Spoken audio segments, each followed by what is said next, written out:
club de foot, des rugbywomen, un rocker. Certaines marques aussi sont parvenues à se cultiver une âme.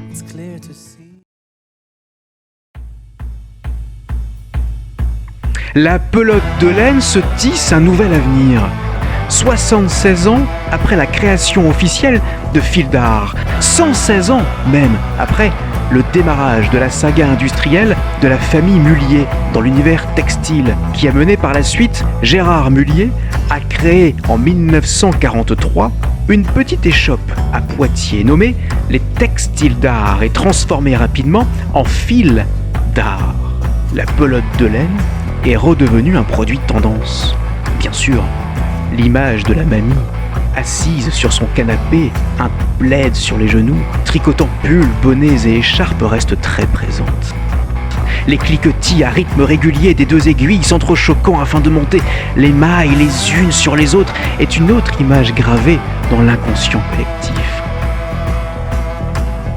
Mais l'art du tricot représente aujourd'hui un certain état d'esprit dans l'ère du temps, de contrôler sa consommation, de faire soi-même, de prendre du temps pour soi, mais aussi de renouer avec une certaine tradition familiale, retrouver certains sens, l'âme de son enfance.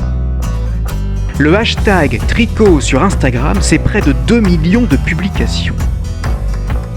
Alors, comment cette marque, qui employait dans les années 70 près de 3000 salariés et qui a failli disparaître, est parvenue à faire revivre ce loisir, ce patrimoine? Après tout, un pull, cela n'est jamais qu'un peu de fil et beaucoup d'art. Fil d'art, juste un peu de fil et vous.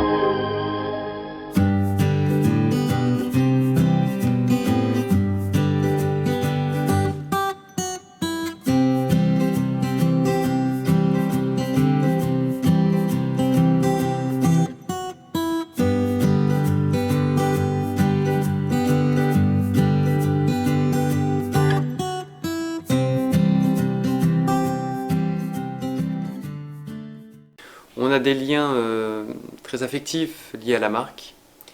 On a énormément de témoignages qui sont très nostalgiques entre l'enfant, c'est beaucoup de souvenirs d'enfants d'ailleurs, quand on parle à des adultes, qui se rappellent qu'ils accompagnaient leur grand-mère et qui rentraient dans ce magnifique magasin avec plein de couleurs.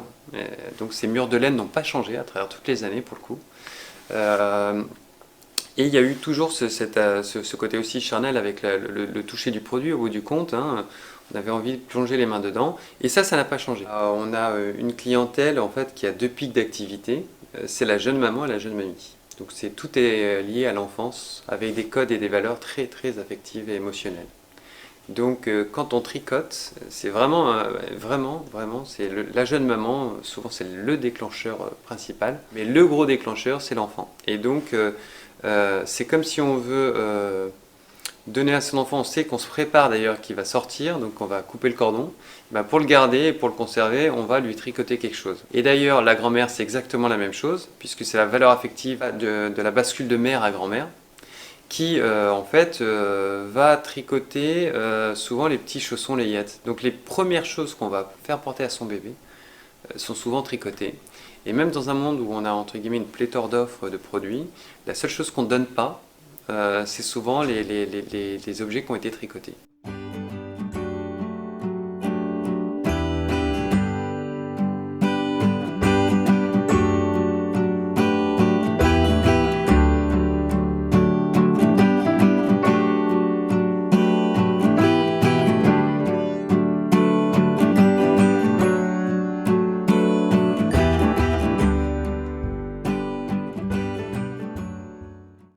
À travers toutes ces années, on parlait de passé, ce qui ne bouge pas, c'est ces valeurs. On est passé d'un marché et d'une utilité de masse, c'était un produit courant, hein, la pelote tricotée, comme la couture, toutes les femmes savaient coudre et tricoter. On est passé, nous, dans une catégorie un peu ringard, avec l'image de la grand-mère. Toutes ces tendances de proximité et donner une authenticité à ces actes d'achat, donner un sens à ce qu'on fait, et bien en fait, on n'a jamais été aussi moderne. Ce qui fait la force d'une entreprise, c'est sa capacité à s'adapter.